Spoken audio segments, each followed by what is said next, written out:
재건축을 활성화해 주더라도 재건축의 사업에 참여하는 사람들은 요즘 같은 형태는 부담을 일부 할 수밖에 없는 구조거든요. 과거에 이제 뭐 잠실이나 이런 지역에 5층 이하의 저층의 재건축을 할 때는 기본적으로 갖고 있었던 대지의 가치 그리고 그 대지가 주는 개발 이익을 향유할 수 있었기 때문에 그냥 거저 들어갈 수 있는 구조였다면 지금은 이제 재건축이 되고 있는 데가 9층에서 12층 이제 뭐 15층 뭐 일기 신도시 같은 경우는 이제 중층 이상의 단지를 재건축을 해야 되는 형태다 보니까 결국에는 팔아서 전부 다 감당할 수가 없는 거예요. 근데 그 분담금이 결국에는 어떤 부분이 상당 부분을 차지하느냐? 공사비와 또 사업에 들어간 사업비 그리고 이 사업비를 자기가 각출해서 사업을 한 게 아니라 빌려서 해왔다는 데 있어서 금리가 올라가는 환경이다 보니까 비용이 늘어날 수밖에 없고 그런 문제가 지금 재건축 사업 단지들한테 전부 다 지금 벌어지고 있는 현상이거든요.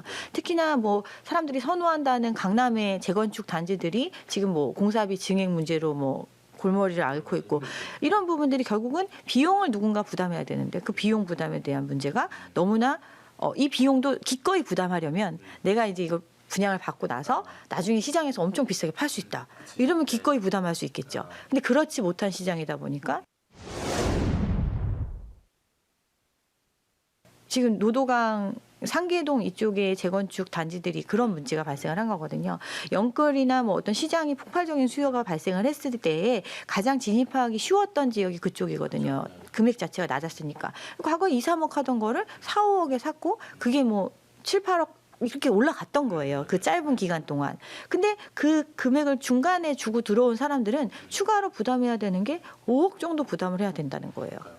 그러면 이제 2억에 처음에 갖고 있었던 사람은 5억을 부담하더라도 신축 아파트니까 뭐 7, 8억은 가겠지. 이런 어떤 개발에 대한 이익 부분이 이제 보여지니까 사업을 할 수 있지만 중간에 들어온 영끌들 같은 경우는 4억에 뭐 5억, 뭐 8억에 5억 이러면 그냥 다른 더 우수한 지역의 아파트를 사는 것과 별반 다르지 않은데 이 사업은 언제 될지도 몰라.